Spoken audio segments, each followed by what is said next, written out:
Assalamu alaikum wa rahmatullahi ta'ala wa barakatuh. A kí gbogbo ẹ̀yin olólùfẹ́ wa tẹ́ ń gbọ́ àánú ilé wípé àánú Ọlọ́run àtòrí ajẹ́njẹ́ tán rẹ̀ kó mọ́ bá ẹnì kọ̀ọ̀kan wa gbé àmín.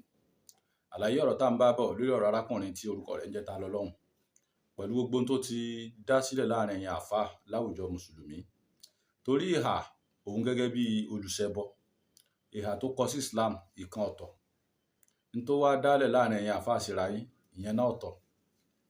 Ṣé rí ojú tí èmi fẹ́ kẹ́ jẹ́ ká fi wo ọ̀rọ̀ yìí ni pé mo fẹ́ kẹ́ jẹ́ kí a síra wa ní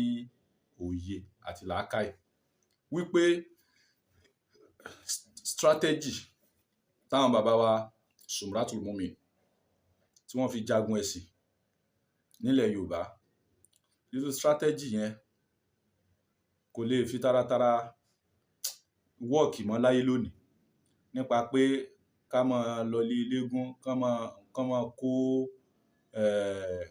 ká máa kó eégún wọn kó orò wọn ká máa dáná sun ká máa bá wọn jà lágídí ká máa àtáàkì wọn ká máa fa wàhálà pé àníṣe o gbọ́dọ̀ ṣẹ̀sìn ni o gbọ́dọ̀ ṣe kínní ni lágídí. So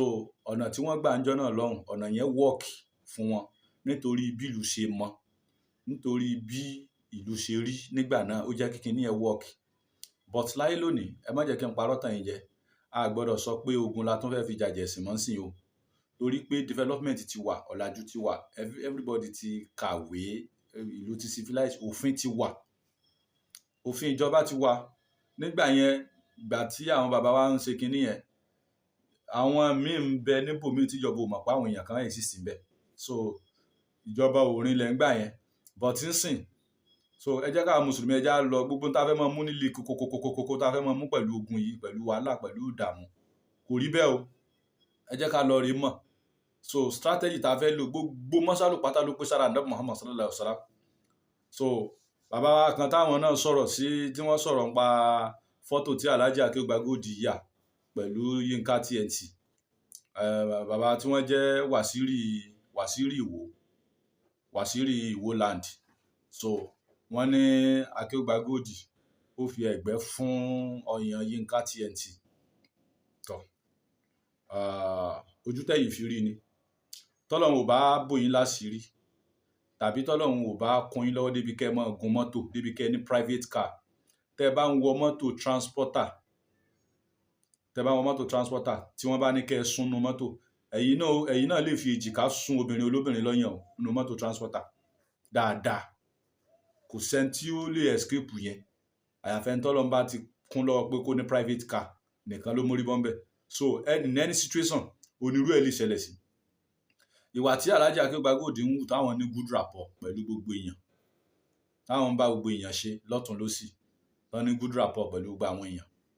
So sẹ́yìn o mọ̀ pé àwọn èèyàn lè gba Islam látara wọn ni. Yínká TNT yẹn fúnra ẹ̀ ó lè di Islam látara ìhà tí Akeugbagold kọ sí. Lóòótọ́ tẹ bá ní program tí Yínká TNT ṣe kò dáa, ìwà tó ń wù kò dáa, so ìyẹn ò ní ká mọ́ ní relationship pẹ̀lú ẹ̀. Ní tá a lè ṣe ni pé a ní bá ṣe tó ń ṣe ni a máa fi ọgbọ́n pé ṣàkíyèsí pé ní tó ń ṣe yìí kódà lè má gba gbogbo ẹ̀dọ́wọ́ ẹ̀tàn lẹ́ẹ̀kan náà gbà ó tákàn máa reduce ẹ̀ mọ́ lọ́wọ́ díẹ̀díẹ̀ pé máa dínkù díẹ̀díẹ̀ títí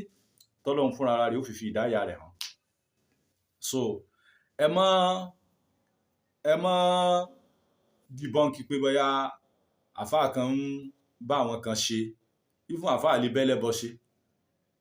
dáadáa, àfáà lè bẹ́lẹ́bọ ṣe ẹ̀sìn rẹ̀ ní òní bá sìn. Tẹ́lẹ́bọ bá bímọ àfáà lè lọ bẹ̀, tẹ́lẹ́bọ bá ń ṣègbéyàwó àfáà lè lọ bẹ̀, ṣèbẹ́sìn rẹ̀ ní òní bá sìn. Even látara lílọ yẹn tó kún lójú pé ṣe pẹ́ ilé wá bàbá pẹ̀lú ògo Ọlọ́run tẹ́yìn náà bá ṣe èmi náà máa débẹ̀ látara bí o lè gba Islam. Irú àwọn ojú pọ̀nà tí Ànábì Muhammad sallam tó fi tan náà ìmọ́lẹ̀ ẹ̀sìn nìyẹn. So èyí táwa wá fẹ́ sọ di ogun tí ò kí ń ṣogun lójú tèmi Islam gbígbà pa ní nǹkan tó important tó yẹ ká rán mọ́ ní important ṣe wá sí àpèpè sẹ́sìn fáwọn tí ò sí lójú ọ̀nà, àwọn tó wà lójú ọ̀nà làwọn gbọ̀nra wa ní blow là ń fi ahọ́n sọ̀rọ̀ síra kí ni problem takúra wa sí. So bàbá Alhaji Muideen Bello níjọ́ tọ́mọ yẹn ti sọ̀rọ̀ níbo ni ọ̀rọ̀ irú yẹn fẹ́ dúró sí lára bàbá tí bàbá ọmọ wa tí wọ́n níṣẹ́ ni ẹ̀mọ ìwà sí bàbá ń ṣe lójúmọ́. So ẹ̀yin tó kù tẹ́ ń sọ̀rọ̀ yẹn mọ̀rẹ́ yìí náà ní rí ẹni tí ò níṣẹ́ ẹ níṣẹ́ ni o Ọlọ́run ẹ níṣẹ́ ni tó bá yẹ pé ẹ níṣẹ́ tí wọ́n ní kẹ́ ẹ rán kọ́ ni tẹ́ ẹ rán yẹn iṣẹ́ mùsùlùmí ẹgbẹ́ yín ni wọ́n ní kẹ́ ẹ mọ́ tẹ́ ẹ bá fẹ́ pe mùsùlùmí ẹgbẹ́ yín ṣàkíyèsí táàfà ó bá pe àfẹ́ ẹgbẹ́ rẹ̀ ṣàkíyèsí ẹ pè lórí fóònù ni kì í ṣe pé kẹ́ ẹ bọ́ sórí social media kẹ́ mọ́ á dárúkọ rẹ̀ èrò èyí tí mo sọ sí àfà Ibrahim ẹ̀sà òkè mi ní nọ́mbà àfà Ibrahim lọ́wọ́ ni tí n bá ní nọ́mbà rẹ̀ màá pè wọ́n so nípa bẹ́ẹ̀ mo rọ gbogbo mùsùlùmí pátá mùsùlùmí ayé gbogbo àwọn àfà gbogbo àwọn onímọ̀ ẹ yọ̀ǹda ọ̀rọ̀ ọkùnrin ta lọ́lọ́run ẹ má dá sí mọ́ pàápàá ẹ jẹ́ ó máa dáwọ́ èrè rẹ̀ ṣe ẹ sì sinmi agbájá kẹ́ ẹ máa búra yẹ̀yìn àfà ẹ má gbàgbé odidi súrà ni pé wailun likulli umazzati lumazza ẹ má gbàgbé o nípa bẹ́ẹ̀ àánú Ọlọ́run kò ní fi wálẹ̀ a ti wà lójú ọ̀nà ọba tó ní wá kò ní sọ wá nù ọlá tóbi alukur'ani olórí àpadà sí aburú òun lẹni tó ń ṣẹ̀sìn tó wá padà dẹ́lẹ́sìn èmi àti àti wà lójú ọ̀nà ẹ̀sìn àní bọ́ sójú ọ̀nà ẹ̀sìn tó bá dọ̀la ọlá arúfẹ́ tọ́lọ́ ní sànẹ́bù Muhammad sallallahu alayhi wa sallam. Assalamu alaikum warahmatullahi wabarakatuh.